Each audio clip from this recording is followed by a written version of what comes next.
Hello and welcome back to the United Rugby Rewind podcast, the most memorable name of all rugby podcasts.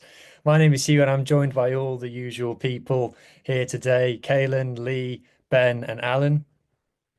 Hi guys. Evening. Evening. Now You there's no didn't say you. the rugby ABC. You didn't Yeah, but use your ABC. your name begins with Start L. again. You've messed Start it up. All in all. The rugby club, the rugby It's got to lab be C. the ABC Lee G. That's what I would do. There you go. There you go, see. Right. So this weekend we're talking international footy, test footy, as the Southerners like to call it. But before we get into that, Lee G has got some news to share with us. So over to you, Lee. Yeah, so I'm just here this evening really to say thank you and goodbye for a while. So we said a while ago that we wanted to get this pod up and running, and we did, and it's been a massive success. So my wife is now in need of my services while she has an operation and recovers from an operation. So it seems like a good time as we head into the international period to set the boat on its own, set the sails high and let it go. And you guys are more than capable of doing that. So I just wanted to kind of come and say thank you to you guys for getting it up and running and making it the success that it already is. I'll still be doing stuff in the background and I'll still be nagging you on WhatsApp and all of that kind of stuff. But yeah, Producer Lee, as he's known in the women's pod group. Amongst other things, yes. But I just want to say thank you to you guys and to everyone that's listened, because it's completely beaten everything that we ever thought that this pod could do already. So yes, that's pretty much it from me, guys. I just wanted to say thank you and toodaloo, I guess. So yeah. With that done, I'm gonna go now, guys. Thanks, Lee. See you soon, Lee. Take care. Best wishes for everything. Your best wishes with your family and everything, Lee. Cheers, guys. I'll speak to you again. Ta-da. See you later. Cheers. Bye. Bye. Okay, and then there were 4, which is the normal number.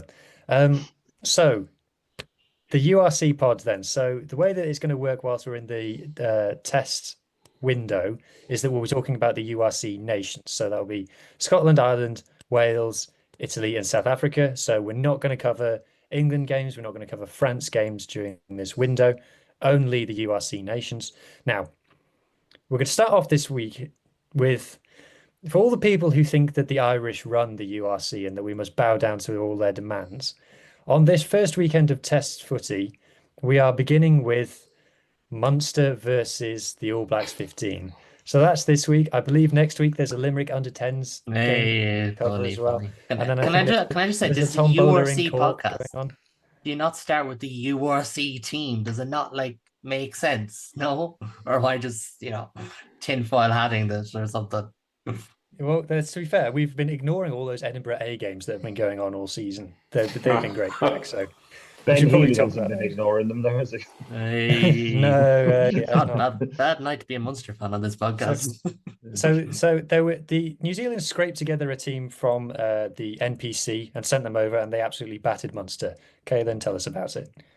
Again, that's not really entirely factually correct. It was a team of Super Rugby players, multiple capped All Blacks: Sean Stevenson, Quinty Playa, Harry Plummer, George Bauer, guys who have played good top level international rugby. But whatever your agenda is, we can go along with that. No, look, this was an unbelievable spectacle contest.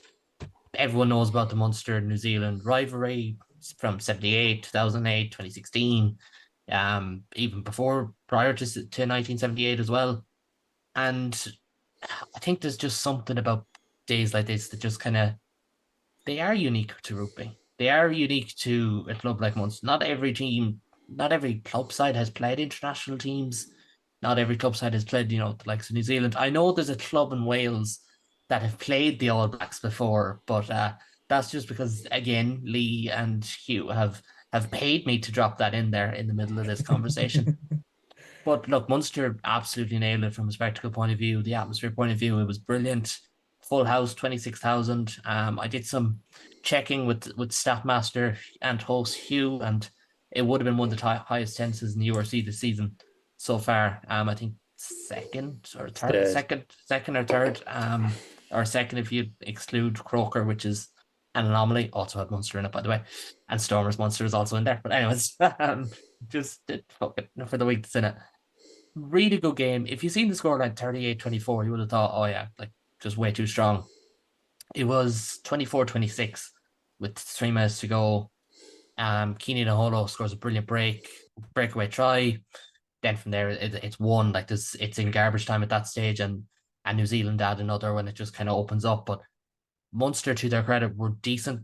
No real scrum. It's the same issues we talked about before in terms of, they're without like 5 senior contracted props at the moment. Like it's a lot to unload. They know Jean Lane, who was getting minute managed. But a lot of young players stood up. Ruan Quinn off the bench was brilliant. I'll get to Peter Mahoney in a minute. Finney Wycherley had one of his best games in years, I thought. Tony Butler was excellent off the bench. Evan O'Connell, the name O'Connell is synonymous with Munster. We already, we know that. Paul O'Connell is his nephew, and his first touch in professional rugby on his debut was winning a jackal turnover. And you can imagine the roar at that stage. That was led to Munster's fourth and final try and got them to within 2 points on the night. So, look, unbelievable event. Like, Munster did have Peter Mahoney in there, which was probably the talking point coming into it. It looks like he'll be good to go for Friday for Ireland. Does he just only play Test rugby? Is that just how it works with him now? Maybe at this stage. To be fair, I think he would have retired last year if Andy Farrell didn't have a conversation with him. Likewise, Conor Murray. But he's been injured, came back in, and like it was Ian Costello. It was asked of Ian Costello, the new Munster interim coach, about what's the story? Like, was he only supposed to play 40 minutes? He was only supposed to play 40 minutes, but he was excellent. I think if he starts for Ireland at the weekend, he probably has 60 minutes in him to empty himself and to have a big performance in that role. Because, again, I'm doing another podcast later on this evening about this. You'll always have the conversations about, well, if they're not good to go 80, like, there's no point. It was like, it's not 1970s rugby anymore. Like, you can have a player to start to do 50 brilliant minutes, like 50-30, 60-20. The hookers, that split is absolutely massive for teams. You look at South Africa, for instance, you look at Ireland.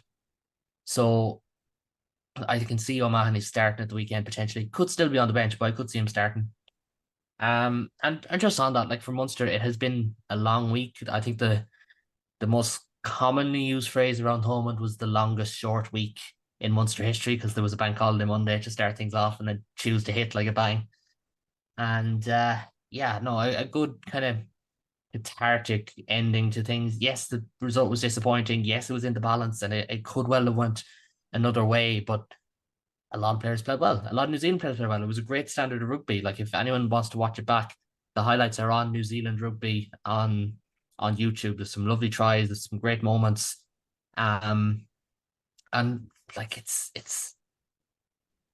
considering what rugby has gone through recently with attendances and money and the likes, the fact that Munster 26,000 people on for essentially a friendly packed into Thomond Park, it's a positive. Like, at the end of the day, that's a massive positive for any team, and it was a feel good factor. It was a good experience as well, and I think that's what I'll take away from this one in particular. It's not really about the result of the performance. It's about hopefully getting a few more people to enjoy rugby than what usually go, and that's kind of what we got. Yeah, I wasn't aware of all of the history and things before this weekend, and I didn't realize kind of the depth of it until I saw that clip of, I don't know what year it was, I want to say 2008, of the Kiwi Munster players doing the haka to New Zealand for that clip. Like, if anybody hasn't seen that, I think it was Over the Hill, Proper Three Red Kings posted it. Three Red Kings posted. It's of Doug Howlett, the Femi Mafi, Ruud Poki, and Jeremy Manning. They met the All Blacks haka with their own back in 2008, and it was special. Like, we don't see that too often. It was really, really special, and it's probably the moment that kind of solidified the connection between the two, because at the time, like, that was 2008. Doug Howlett was one of the biggest names in world rugby at that time. I know New Zealand had bombed out the World Cup a couple of months prior, but like, record try scorer still is. It was a great moment, and it continued in fairness in 2016. So just for anyone who doesn't know, like we do know Anthony Foley passed away in 2016. A couple of months later, the Maori All Blacks come to Thomond Park, and to be fair, Ireland returned this favour a few years later. They laid out a jersey with Anthony Foley's name on it, a Maori All Black jersey with his name on it. And coincidentally, after Sean Manui's tragic passing 2 years ago, Ireland A did the same thing for New Zealand. I think there's been a buy-in from Irish teams to kind of buy into New Zealand culture. And I know we're not going to talk about New Zealand, England, but I think that's where the juxtaposition between, say, how Ireland have respected New Zealand culture and how England have is a little bit different. We're not going to get into that. I know that's outside of our remit for this week, but it is something that I'm proud of. And like, it was silent for the Haka last night, which is cool because I think you'd forget. Is it supposed to be silent for the Haka? Maybe Alan, I'll bring you in on this. I know you're on mute, so don't forget to unmute yourself. But obviously, as South African, you've consumed a lot of All Blacks and New Zealand rugby. Is the crowd supposed to be silent, in your opinion, or do you think the crowd is supposed to get amongst it? I've heard, like, when I've not for the Haka, but when I saw Tonga, there were people in the crowd whooping and things, and apparently that's part of it as well. What's your view on that? Well, I think going back, they've always done it. It's a traditional thing for them. But I always thought when I was doing from a sports perspective that it gave them a bit of an advantage in the early stages of a game because you're sitting there cooling off when they're going for it. But I think as a general rule of thumb, as long as you respect it, and I know most South Africans definitely do, I don't think the All Blacks mind if you get into it with the crowd and that kind of thing. I know the DJs playing, there was a bit of an issue this year when the DJs were playing over it accidentally, but they acknowledged that was a mistake with the timings because we've got this thing about flying Boeing jets over the stadiums, and it's hard to coordinate all of these things. I don't think the All Blacks generally mind. I think the South Africans are massive fans of the Haka. The players definitely wanted to continue, and there is a degree of they just line up and they watch it. And there've been quite a few of our biggest players who've acknowledged that it's just as much a motivating factor for us as it is for them. So if the crowd want to get into it, that's fine. I don't have a problem with it. I think that they don't have a problem with it. It's when you're playing music. And I think there was one year when Wales told them they weren't going to allow them to do it. So they ended up... Yeah, and they did it in the changing room, and then they came out and shoved our heads up our asses. Yeah, so, they probably don't appreciate that because, I mean, it is, as much as we want to say it's tradition, there is an element of marketing to it now as well with their brand. And it's, if you compare how it was done in like the 50s and the 60s to how it was done now, it's much more of a spectacle, isn't it? So from a South African perspective, we don't mind watching it. I don't think the fans really, it's a good motivator for the players. I think the fans respect it to a degree, but I don't think we need to be silent for it. But I've noticed that some of the rugby games in Ireland, they're very, like in Leinster, and I think Munster as well, a lot of the times they're quiet for the kickers too, which is also... I think that's kind of, you talk about cultures and things, and we respect New Zealand culture, but I think the Irish rugby culture way of showing respect is to be silent in that moment.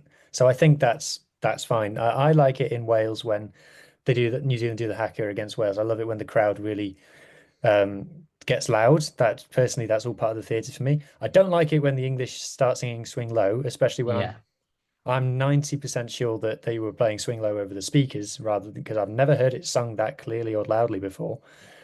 And given the song's origin, it feels wrong. Like, it's very different to, say, the Welsh national anthem being sung, which often gets sung in those moments, or the Fields of Athenry gets sung in those moments. It's a very different song. Like, it's a song that Maro Itoje has asked them to stop singing on multiple occasions. So it's, there's that. But I think respect is, like, it's a good point to make, because the respect that Munster showed was that silence, and everyone had their phones out. There was a massive roar at the end of it and beforehand, and I think people know it's like, right, this is the Haka, this is going to be cool. I get to see this, get put up on Instagram or whatever it might be, including myself. I did do that, but there's that element. But then there's also the kind of like being, it is just about the respect of doing it, and like, is it the same as respect for the kicker? Maybe not, but I do think it's something that I like that rugby does it, because rugby stretches to parts of the world that we don't often see in, say, football. In terms of the Oceania, the Pacific region, we don't see a lot of them in football. So I think to have this culture in rugby I love it. I will Personally. say as well, if I may, I've been to a few games now with like Wales, and I've been watched a few games in Leinster and a few games in Ireland and stuff. And what I do like about the Northern Hemisphere rugby is you guys do your like you've got your songs. I know in Wales they used to sing the Tom Jones thing. I was a massive fan of that. In Ireland they do that. You've got these Gaelic songs and stuff like that. And Wales they march out the band with the goats and all that stuff. I think that's really cool because in South Africa it doesn't happen like that. You've got lots of music, you've got like lots of beer flowing and lots of. I'm not a massive fan of the ole ole thing. I'm not a fan. I'm also not a massive fan of the Irish song that they've now taken to singing with the Rossi thing. I think there's much more South African or African songs they could be singing, but I do like the way you guys do your rugby. It's a completely different feel to how things go down in Pretoria, and I do love that about your game. The way you guys have your Gaelic singing, the Irish. I like that. That's not to say I would necessarily go along with it if it was in South Africa. I think I like the way the South African rugby and the stadiums are, but I do appreciate the way you guys get into your rugby. It's a much more like I don't want to say emotional build-up, but you've got a lot of history, and you guys do convey that when in your rugby. In South Africa, because of apartheid and stuff, our history is still relatively new, so we're still like getting into it. But I do enjoy that about the Northern Hemisphere rugby and your stadiums. Your amazing stadiums. Yeah, there's probably a very interesting geopolitical, historical discussion to be had there, but unfortunately it's beyond the scope of this pod. We'll wait till Tuesday night. I think it's the fairest time to do that.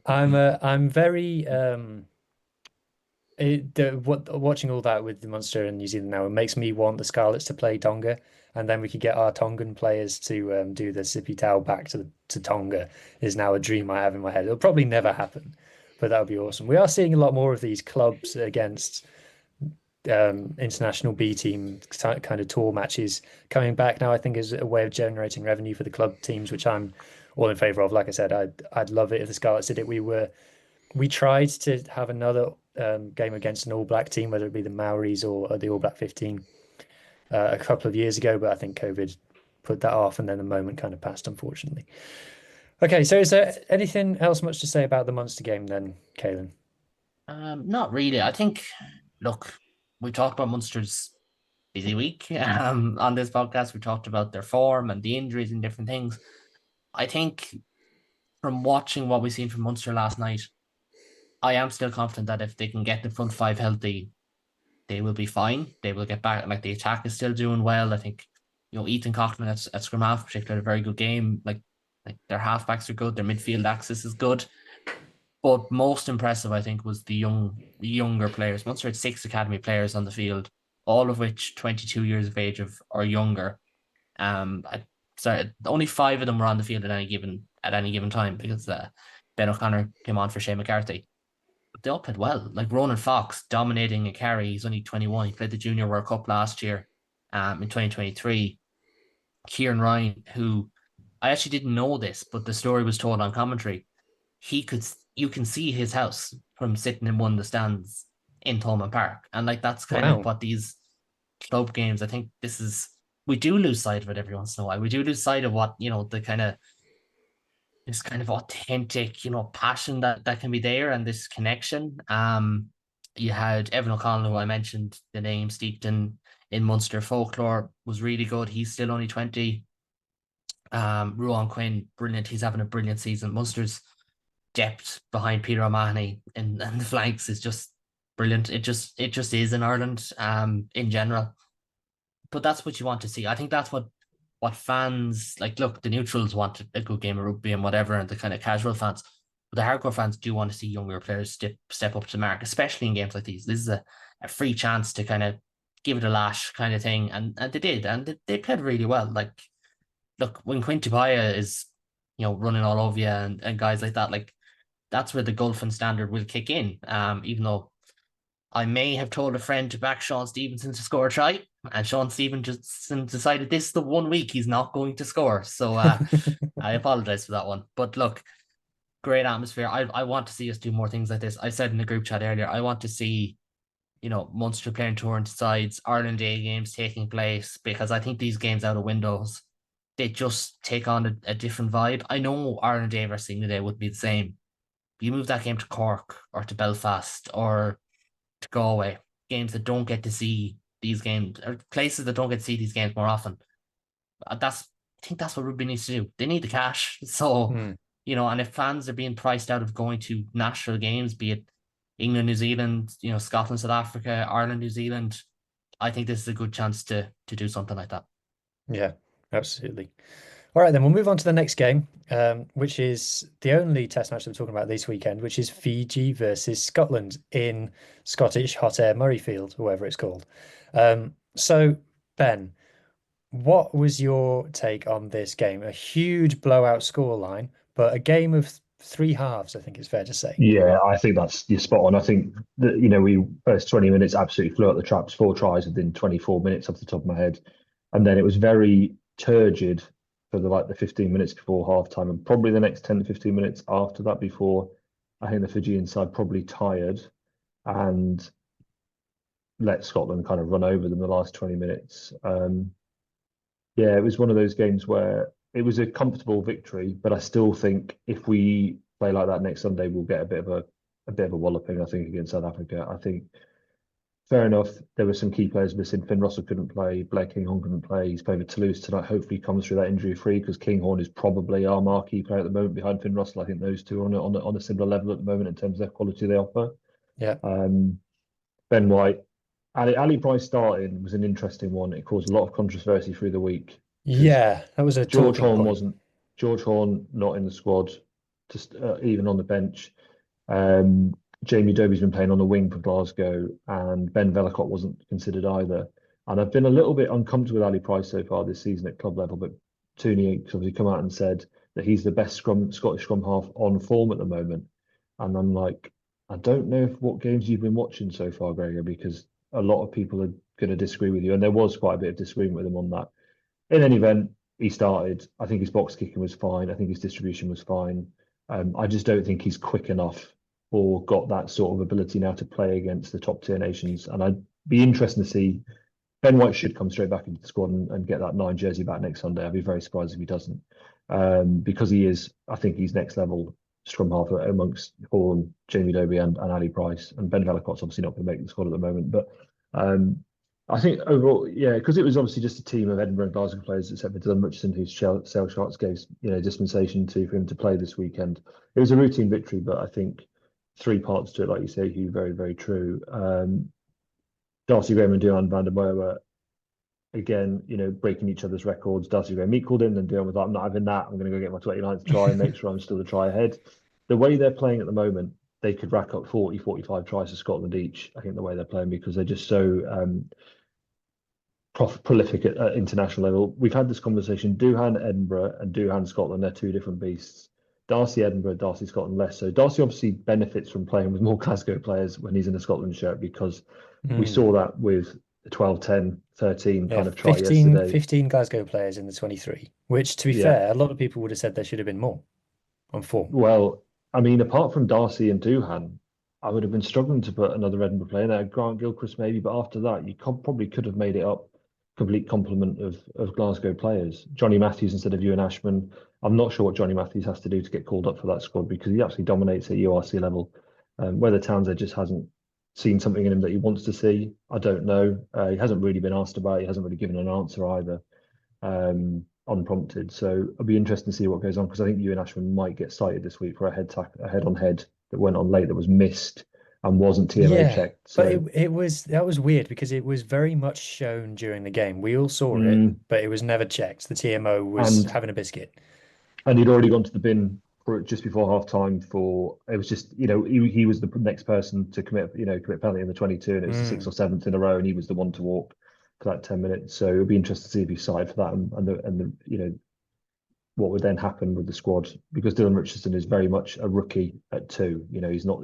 I think it was his first cap yesterday when he came on, top of my head, unless he played a couple of games in the North America, South America tour. But no, I think he just qualified, didn't he? Didn't he only just qualify recently? But he also played flank. He was playing flank for the Sharks, wasn't he? Yeah. Before we moved on to hooker, so yeah. Yeah, but it's not. I suppose that's not unusual. But Maybe he's just realised that to qualify for Scotland, the hooker is somewhere we're probably slightly weaker than other nations. I think it's somewhere maybe only really have one or two that are good enough. And I think Ewan Ashman, since he's left Sale to come into Edinburgh and come into Scotland setup, he hasn't really pushed on. I think his line-out for him wasn't great yesterday. It's not been good at Edinburgh all season either, nor's Dave Cherry's, to be fair. And Dave Cherry's very much in Townsend's bad books after what happened last year when he fell down the stairs and had a concussion. No one knows why. We can make some guesses about how it happened, but anyway, that's where we are with him. But yeah, Adam Hastings really gripped that 10 jersey yesterday. I was going to ask you about Adam Hastings because obviously I'll see if I can pull up the clip of the pass, but I wasn't convinced with him for Glasgow so far this season, but he had a field day in this one.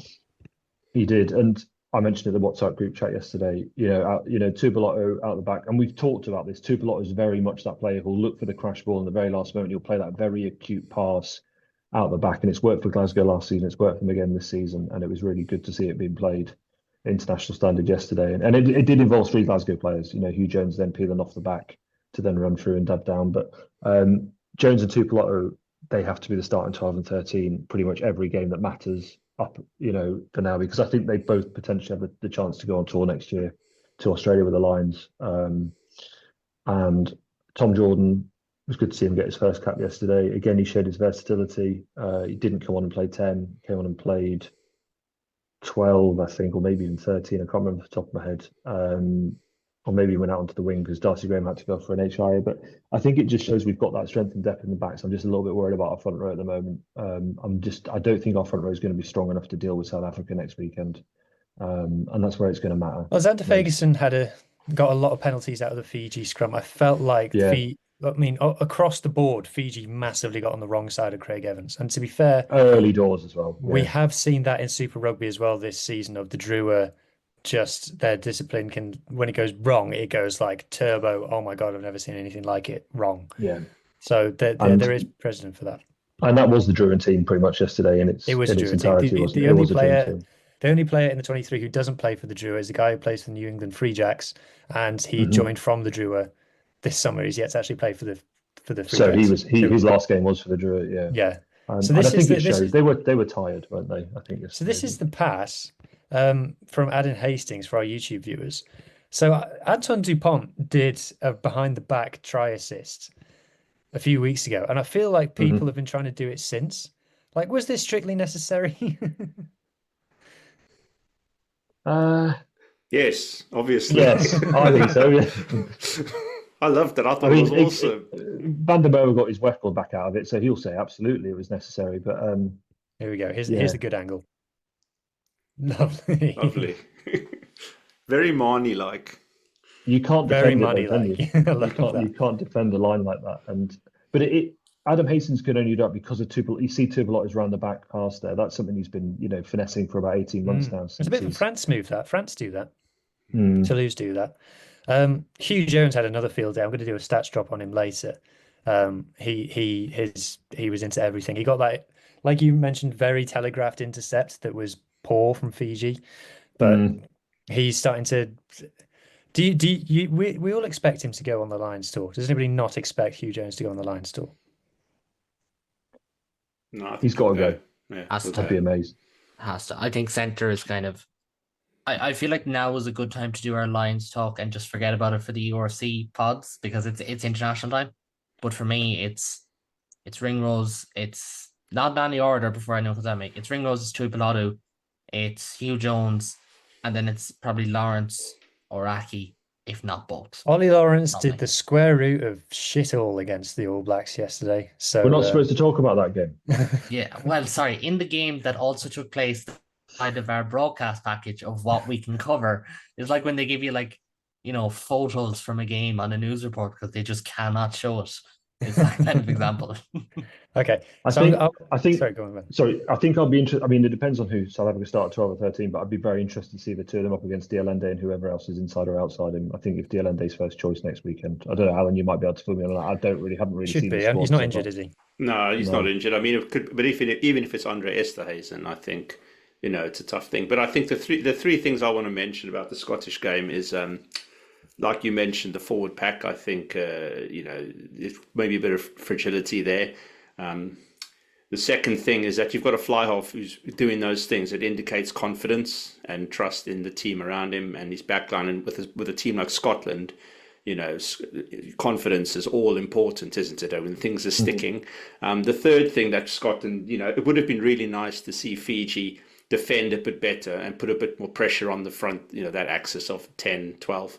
And I think obviously that's something which the Springboks are going to target. And I think the rush defense, the way they're going to target them, it's going to be really, really interesting to see how, Hastings and the rest of the guys deal with that, see if they can get around it. But we know that the wings are lethal, but it's going to be really interesting. And like I said before in the chat, this is our second interpod game that we've had. And I took the first one by quite an extensive score. So I'm hoping for something similar in this game as well against Scotland. Looking forward to it. It'll be interesting because I keep thinking about us playing, Springboks in the World Cup last year, and PSF Tottori absolutely choked Finn Russell out of that game, where we were very, very rudderless and lack of direction. And Finn Russell himself, you could see the exasperation on his face before even half time. He was like, I don't know how to play around this. They couldn't, and we couldn't get the penalties on the front row either. Like there wasn't that breathing space that, good scrum management will give you. And it was just once those two options had been shut off, that was it. And I don't remember Van der Merwe and Graham really seeing an awful lot of the ball that game that was either. Marnie Libbok's defining game as well. That game probably bought him a couple more years in a Springbok jersey, that specific game, because after that game he was world beating, and it got him into the Ireland game, which we all know what happened there. But it's two fly halves. Hopefully you're going to be full of confidence, and it is a way, and you guys can beat us, but you've played a game now. South Africa hasn't played a game yet, and we all know what happens when you got a bit of momentum going. We've only just come off training camp, so you should have a little bit of momentum going into the game. The only concerns I have is that I think the three swaps in will be White for Price, Russell for Hastings, and Kyle Rowe, who did play pretty well yesterday, but he got an absolute hammering. My God, off he a got high ball. absolutely pulverised by Nasila Sila. To be fair, he did get up again and take the next one, but he had a bit more time to take it. But then he went off with a hamstring injury, so that would be Kinghorn coming in. Was it a hamstring injury? Like, oh, my leg. Take me off the pitch, please. He did look a bit, worn out and, out of breath. But my only concern is Darcy Graham did fail an HIA yesterday very late on. So did he? I didn't realise. Yeah, he did. So again, it always seems to be the case whenever I go to Scotland or Edinburgh games, is that Darcy Graham always seems to be injured or something's gone wrong. It happened when I went to Edinburgh Leicester in the Heineken Champions Cup 2 seasons ago. I don't think he played then, and I think there's been a couple of other games I've went to. Both Edinburgh Cardiff games he's missed, so last season and the season before. I think I've only been able to see him a couple of times out of the dozen times he would have been playing if he was fit. So it'll be a real shame that he's missing, because after him, Kyle Staines injured. I'm not sure who else is probably good enough to be on either wing for the moment. Jamie Dobie's been playing wing for Glasgow, but he's kind of more of a utility back now. Whether you move Kinghorn round there and you put Hugh Jones at 15 and you change your centre, I don't know. But it's going to be a headache for Townsend if Darcy Graham if he goes to concussion protocols for next weekend. I know he's got an extra day. We've got from Saturday to Sunday. It's not a Saturday to Saturday or Saturday to Friday, which does help. But I am a little bit worried about that because he did go off and he failed. So is Kyle Steyn injured?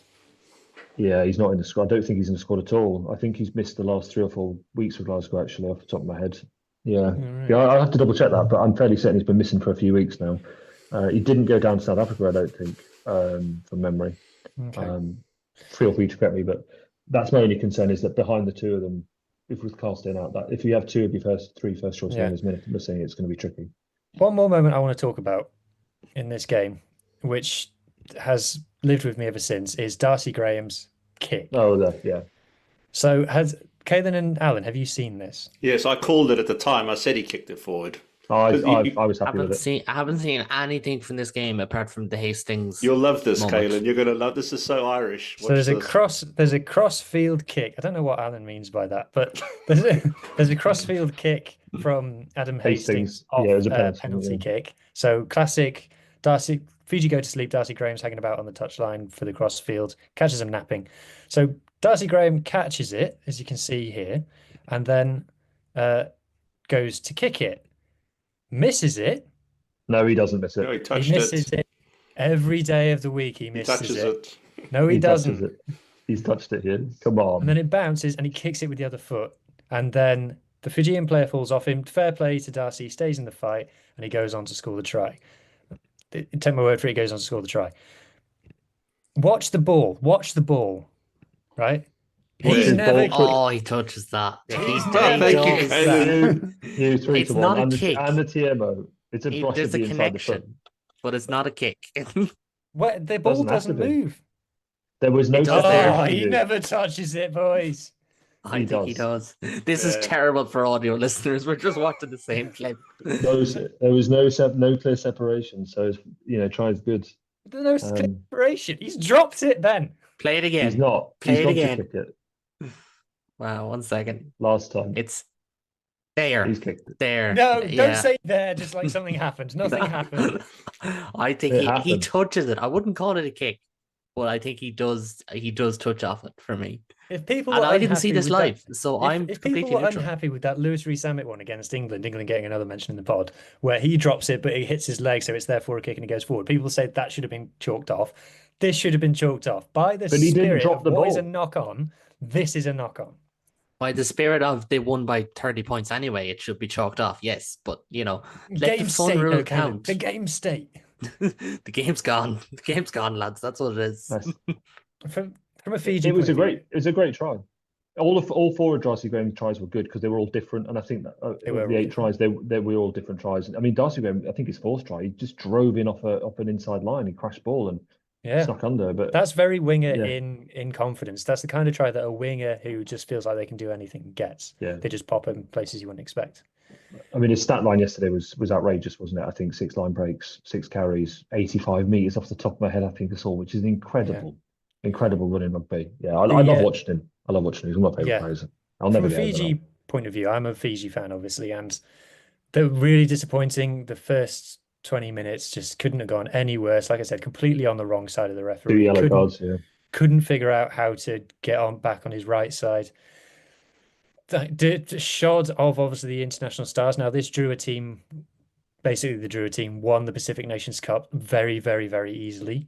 And now they've come up to this point. I was talking to Rugby Norse earlier and he was saying that this Drua team hasn't played a team of that standard yet. So apart from maybe you could argue the top New Zealand teams in Super Rugby, but that's probably not even at test level at this point. So they've never played a game at this level. I feel like their centres really struggled. So players like Josh Tuasova, Wasena Natalevu, Semi Randrandra are going to make a huge difference for next week. And they're going to get props like Maui and I can't remember the other guy's name, plays for Bayonne. He's going to come back as well. So that's going to make a big difference for them as well.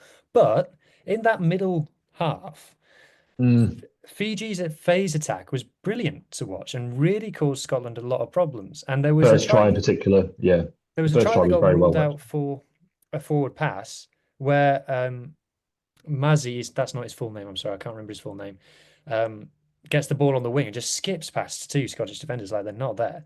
So obviously we'll talk about Fiji's next game a little bit later on, but Fiji were just so frustrating. They had the nightmare start, couldn't have gone any worse, and then when Darcy Graham got that 5th Scotland try, I think their heads just dropped and they started over chasing horribly in defence. Like this, Scotland dog legs.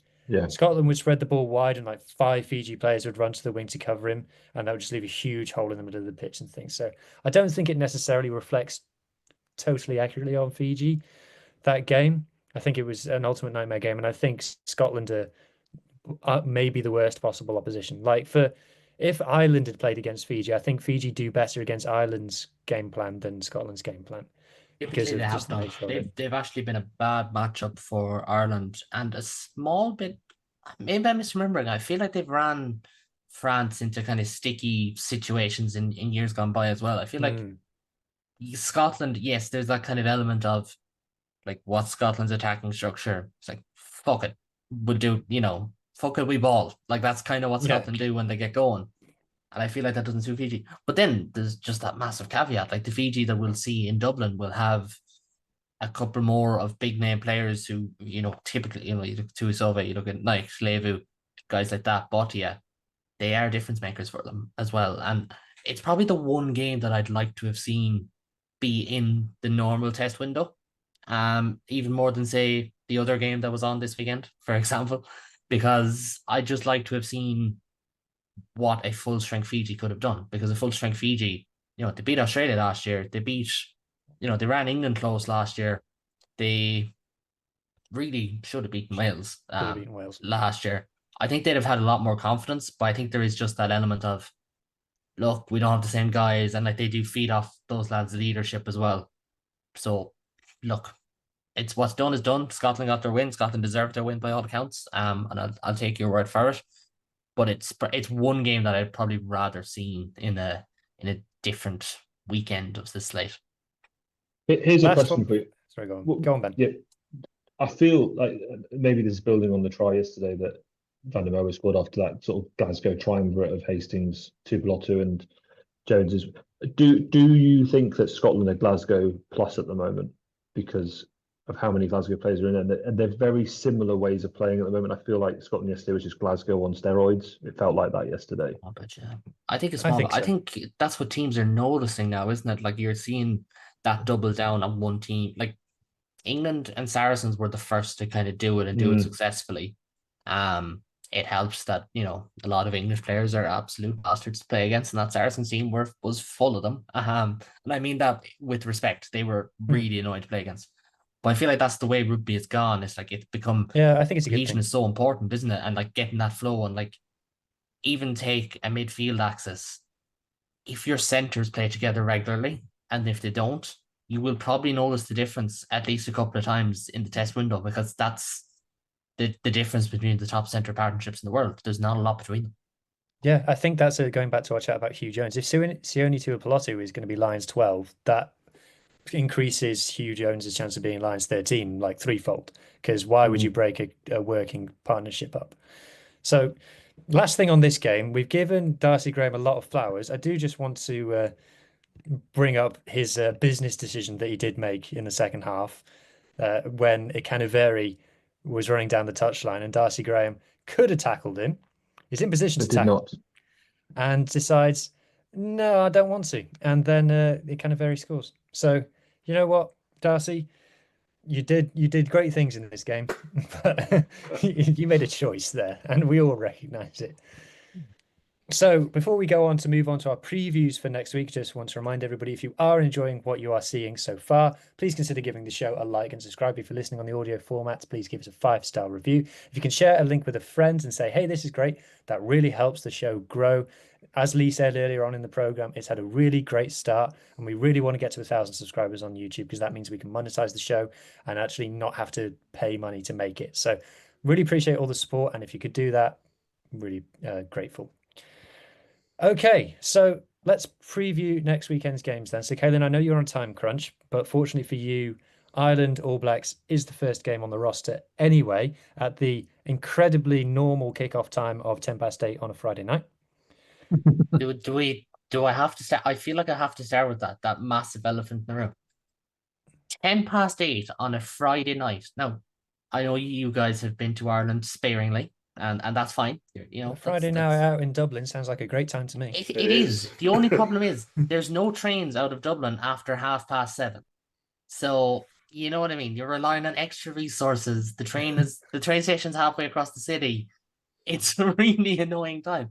For anyone who's in Dublin, and I have a couple of friends who are living close, and it is well worth, like, if you can get a ticket, go. It is really frustrating though. It's like it's pub viewing. That's it. It's not, but anyways. That's not going to make a difference, because it was 8:00 Irish time on a Saturday night last time these two teams played, and we all know how that went. It was one of the greatest World Cup games of all time. I think that's very fair to say.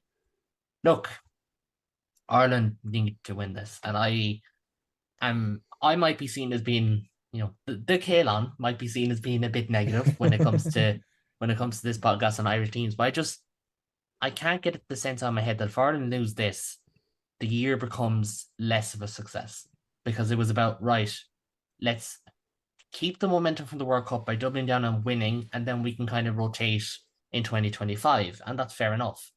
But then if you come out of it having beaten France and beaten South Africa once, but losing to England, losing to South Africa once, and losing to New Zealand, I feel like it takes on a different complexion, because they won a Six Nations from the draws of a Grand Slam. they beat South Africa from the jaws of 2 poor defeats. Like, great games, but they would have been poor defeats from an Irish perspective. This is must win. And now, again, elephant in the room. It's not as must win as this time last year. That was the one they had to win. That's the one they could not afford to lose. They could not afford for that World Cup quarterfinal crest to live on. They did lose. So there's the subplots on one side of the ball. Then you have New Zealand, who played a game this weekend that we have not talked about, got over the line by the skin of their teeth. Again, for New Zealand, they looked like they didn't know how to win. They looked like they didn't know how to get over the line, which is a massive issue for them. But they're going to be pumped up. I spoke to New Zealand journalists today for my own podcast, which goes out tomorrow if anyone wants to listen alongside this. And as he kind of said, like, everything changed for New Zealand Ireland when Ireland won down there, because no one wins in New Zealand. England haven't done it. Wales haven't done it. France did it, almost 2 decades ago. Okay, fair enough. South Africa do it, but they're practically the only nation in World Rugby at the moment that win in New Zealand. So Argentina.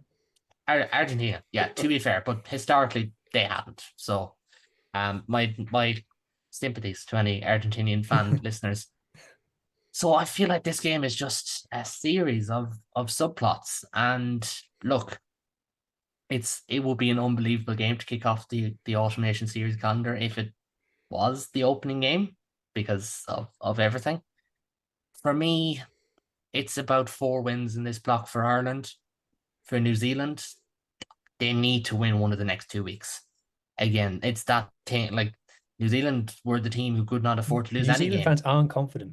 They're not confident. And that's fair. I wouldn't be either. I don't think their No. performances showed that they should be. That's the side of it. Like, they were poor. Like, okay, for every joke about, the Times give England, a better overall rating player to player than New Zealand, so obviously England should have won. It doesn't work like that. I could go on. But they were right. That's the only thing. They were right. England outmanned them in many, many positions. Not 3 by a tries to lot. 1. Yes, I understand that, but not by a lot. I'm not saying it was, a But hammering. when it that came to the England butchered. clutch, it's the clutch moments that England couldn't execute. And New Zealand That's did with ultimately Mark what Tlayer. decided it. And Mark Tlaier's ability to score tries from anywhere, Will Jordan's ability to score tries from anywhere. The problem is, and we've seen this a small bit, was it the first game against South Africa or the second? I can't remember which, where if you do stop the Jordans, the Tlaers from doing their moment of brilliance, where's it going to come from New Zealand? Historically, they had 23 players or 22 players that could do it. Now, I'm not so sure. Odin Barrett's Oscar's a injury as 2-2. well. Huge. Oh, he's good, some Barrett's player. massive Yeah. absence. I don't think Beauden Barrett has ever played a bad game against Ireland. To be honest, he just thrives against Ireland. Not only that, it now means that they're going to be starting with DMAC at 10, and that's just going to make every problem they have worse. I'm sorry, DMAC. I think you're a great player at Super Rugby level, but you're not a kid playing for the All Blacks. He's a great rugby player. He's You've been not a around great for a 10. bit, and you're not the answer. I'm sorry. Yeah, that's the thing. I have to bounce them, so I just do prediction before I go. I think Ireland was great, but I think we're in for another epic, tense, physical. Ireland have some glaring issues because we don't have a fit hooker who's played more than half an hour of rugby. We've only one hooker in the squad who's played more than half an hour of rugby all season. That's an issue if there's ever been Cody one. Taylor injured as well. Cody Taylor's injured as well. Ireland's loose head prop depth behind Andrew Porter is obviously an issue. If Porter goes down, what happens? If Furlong goes down, what happens? Because Ireland's scrum got absolutely pulverized, but then New Zealand's scrum wasn't great at the weekend as well. Obviously Ireland's attack defense has all been talked about. Their system, the systems game that we kind of call it, this cohesive game. But this is probably the one game where Ireland have to win. And in games where Ireland has had to win, they have started slow. Grand Slam decider against England last year, World Cup quarterfinal last year, Six Nations decider against Scotland this year. Yeah. Typically, it does get to them. They do start slow. Cannot afford that this week. If New Zealand smell blood, then the confidence of scraping over the line, no matter how they did it, that confidence of scraping over the line yesterday, it kicks in because it's New Zealand and they have that wonderful mix of arrogance and belief that is just instilled in them for generations. I will go with Ireland, but I'm not as confident. I'm not as confident as I was for any matchup between these sides since Barry Eden Park, essentially, since the 2019 quarterfinal. That's the best way of putting it. I'm not overly confident. It's not the New Zealand are great. It's that Ireland have to win. And that's pressure that Ireland have not necessarily performed up to. I will leave it at that. I hope that we get a great interpod rivalry between South Africa and Scotland. I don't know if I'll be able to see it. And I hope that Wales and Fiji is another great game. The Lions and Munster are next, Caelan. So there you go. You've got one coming up soon as well. Won't have to wait too long. We're actually bringing out the prime 2015 All Blacks to play us next time around. So thank you for having me. But no, Okay. I'm going to leave it at that. Okay, cheers, I do think Caelan. we'll get some cracking games, but we'll wait and see. Okay, cheers, Caelan. Okay, cheers, mate. Cheers, Galen. Catch you Bye. next week. And then there were 3. So I think Ireland are going to win comfortably. Especially with Bodie down, I don't think that if the All Blacks play like they did against England, I think Ireland are going to beat them quite comfortably. I don't think there's anything that we've seen from Razor Robertson's tenure so far that suggests to me that they can cope with what Ireland are going to bring. Don't know if anybody else disagrees. Yeah, I agree. I think we know New Zealand know how to score tries, but I think bad management from England is what cost them that game. I think, I don't think Ireland will make the same mistake. It's interesting, the All Blacks rugby, because I know they dominate Super Rugby and they have done for a number of years, but there just feels like there's been a bit. I'm not saying the All Blacks from the doldrums, but there's definitely been a drop off in depth and quality. Yeah, 100%. I still don't think they've got a great centre pairing. They don't have Ryan Crotty. He was sort of that last kind of like bastion at 12. I think the All Blacks have kind of struggled since to have someone strong enough in there. You just don't look at them and have that level of fear that you once did. And I think Argentina going across and beating them. It was in Christchurch, I think, wasn't it, off the top of my head? Wellington, sorry. Yeah, Wellington. It's always Wellington. It's never Auckland, is it? No, it's very much never. And winning in Wellington, and now that they've, I think that kind of set the tone for teams not having to be so fearful of them. As a Scotland fan, it's hard to see everyone else being the All Blacks because we still haven't been able to do it. Your time's coming, don't worry. It's coming. Yeah, it just depends when we next get to play them, I suppose. Are you playing them? You're not playing them this autumn? No, so we've only played them 3 times in the last 14 years. I think we've never had them in the World Cup group stage since, I want to say 95 or maybe 99 off the top of my head. And we played them in 2017 when Stuart Hogg was tackled by Bodie. We were 5 points down. And if he's gone over there, it's at least a draw, if not a conversion. Was that when? And then 2022, I went and we lost quite comfortably the last time. Was that when Kieran Reid was lying on the ground and reached up and slapped the ball out of someone's hand? The most blatant yellow card you've ever seen, but it was the magic All Blacks invisibility cloak and he got away with it. Yeah, maybe. I can't remember off the top of my head, but I know it was an absolutely, like, Hogg is running in for a try at that point, and if he's clear, he's going under the posts, and it's a straightforward conversion. But Bowden Barrett, that turn of pace he has, he just managed to grab Hogg's ankles and tackled him, and the knock on came, and that was it. It was into 80 plus time at that point. So yeah, we were never going to be able to turn around. And then I remember the 2022 game, so I went to that a couple of years ago, and All Blacks played B team in that game. But then TJ Perenara came on, and his ruck speed is incredible. Like, you're looking at 2-3 seconds per ruck. Whereas I was actually watching it, and you see it more when you're watching it live. I think as opposed to watching on TV, you just see the ruck speed, and we just couldn't set for it because it was that half a second quicker. And I think that's what TJ Perenara is very, very good at compared to. I can't remember who was starting that day for the All Blacks, but TJ Perenara came on sort of like just before half time start, or maybe just played from the second 40. But his ruck speed was just phenomenal that day, and it allowed New Zealand to just kind of like pull away and win quite comfortably. Yeah, but they're not the team they were. No, not for me. So moving on to the Interpod game, which is actually on Sunday, so we're not doing these in chronological order. But Alan,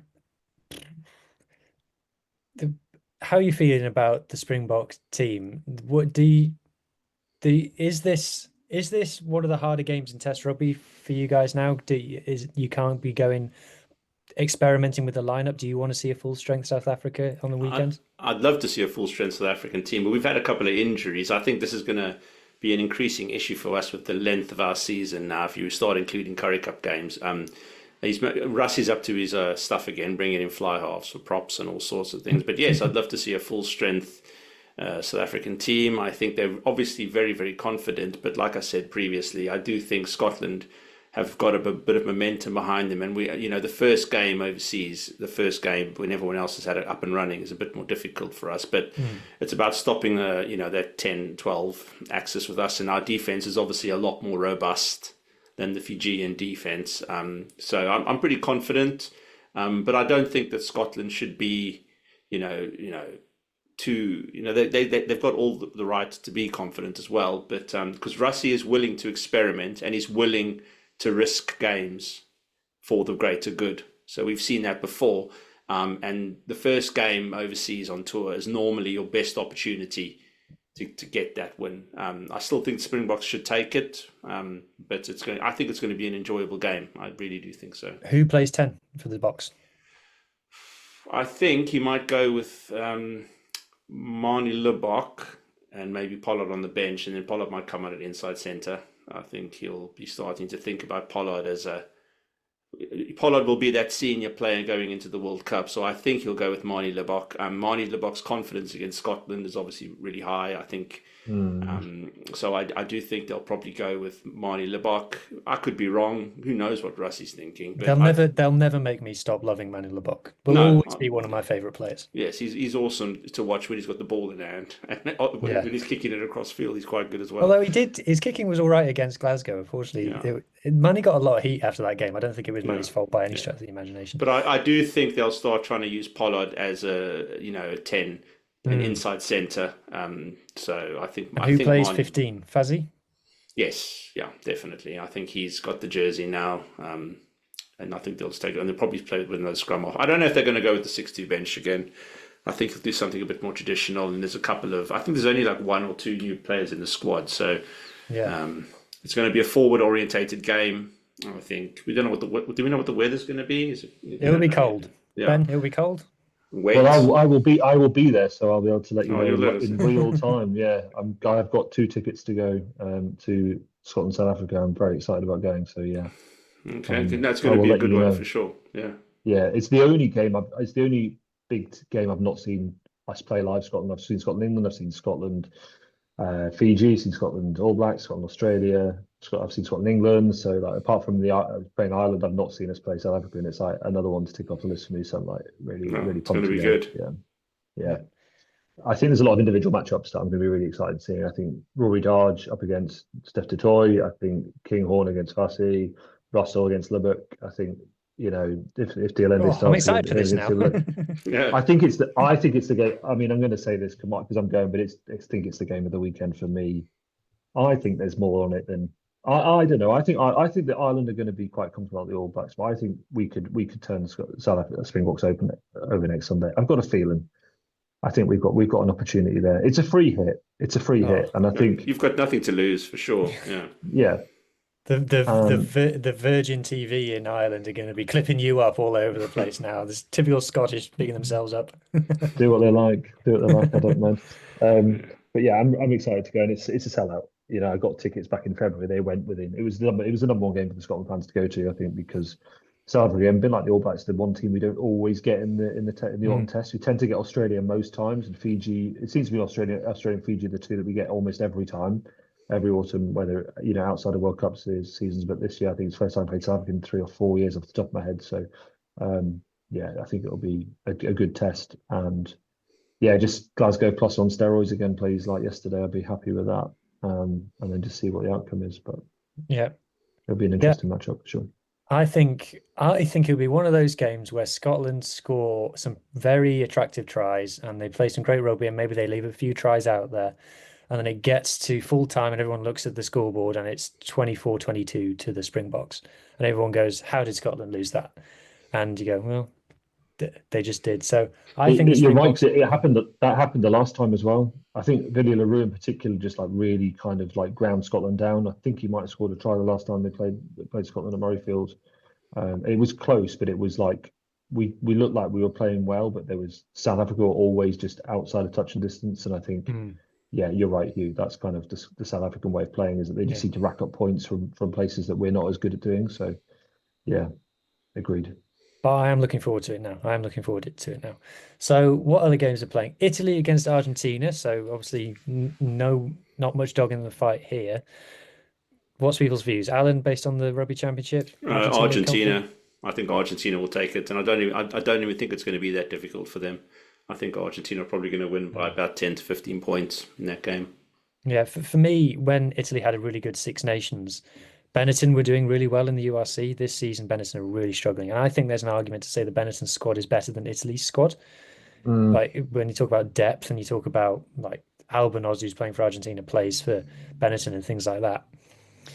And Benetton are really, really underperforming in the URC for me at the moment. And so they're coming into this off the back of not much confidence. They lost to Samoa in the summer. A lot of people not talking about that. So I feel Argentina should win, but Argentina are the classic team. Is just as everyone starts thinking they're good, they go and drop an absolute stinker. That's just how Argentina are. Ben, what's your thoughts on this one? Yeah, I'd expect Argentina to win. I think Benetton have been misfiring. Menincello, Brax, Negri. They're the three kind of key players for Italy, I think, outside Garbisi and Capozzo. And I just haven't seen enough from them to suggest that they're going to be able to elevate the success level to beat the Argentinians. The Argentinians did have a good summer, I think, to beat New Zealand in Wellington. And, to go into that final round of games against South Africa with a chance to win the championship, I thought that was really impressive. And I think, it's good to see four strong Southern Hemisphere teams in that competition now, and Argentina not seen as a sort of poor little cousin. Well, we do have Australia. So. Yeah. And then the next comment is Australia is like, what will Joe Schmidt do with that team before the Lions tour next year? It's interesting. I don't know what's going to happen because Super Rugby was an abomination for them. Melbourne have now gone. What are they going to do with four teams next year? How are they going to have the depth from four teams as opposed to Western Force have only just come back in after being in the wilderness for 2 or 3 seasons in between. Yeah, sort of Waratahs finished bottom. Yeah, so it's the Brumbies pretty much, isn't it, that they rely on? Brumbies. Well, actually, you say that it's not even. It should be the Brumbies should be the Glasgow of Australia in terms of the entire team's built around it. But it's not been that for whatever reason. Schmidt hasn't been packing his team with Brumbies. I'm not sure why. Will Skelton's back though. Yes. He scored a try off the wing, didn't he, last night? I think. Yeah, it took 3 Stade Francais players with him. Well, they were just hanging on his shirt tails, weren't they? Yeah, but Stade Francais are terrible. Anyway, that just unfortunately leaves for me to talk about Fiji versus Wales. All of the things that Scotland used to beat Fiji, I haven't seen Wales do anything like that in a very, very long time.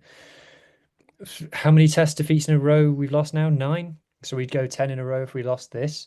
Fiji obviously ranked above us in the world rankings. They're going to be welcoming back Tuisova, Randrandra, Naithalevu. They could bring in the likes of Makela and Vainikolo, who are scoring for fun in the top 14 at the moment.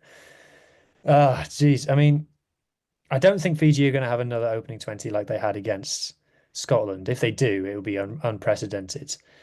I think the way that Wales play would play into Fiji's hands if we're going to play Warren ball. I don't think Fiji will fear that particularly. And Fiji have got some really nice phase play. If we play the experimental midfield of Ben Thomas, Mason Grady, and Owen Watkin against Fiji, I think they're going to have an absolute field day. They'll smash through that. There's a lot of question marks over Mason Grady's defence at Cardiff so far this season. So I'm worried. And Fiji bringing back their star players, I think, and they've got a grudge to settle as well from the World Cup where they'll feel they should have won that game. So, and apparently they're really struggling to shift tickets for this game as well, is what I've heard. It's on a Sunday as well, which people in Wales don't like for whatever reason. Alan, am I being overly negative? Do you think Wales should win? I think most Welsh rugby fans tend to be a little bit negative, but I'm always pretty optimistic when anyone's playing Fiji because nine losses in a row. Fair enough, isn't it? Yeah, I know, but I understand all of that. But you are playing Fiji here, and you never know what they're going to do. It could be the second minute, and there could be a red card, and then another red card 10 minutes later. You just do not know what's going to happen with them. They're disorganized. Their forwards don't work as a unit. It's basically just give me the ball and they run into contact and offload. And it doesn't work it works in sevens. It doesn't work in union. I think I know they know how to beat Wales, but I think it'll be a good. I think it'll actually be. I've been to watch them in the World Cup before. When I think it was when was it in England? 2015.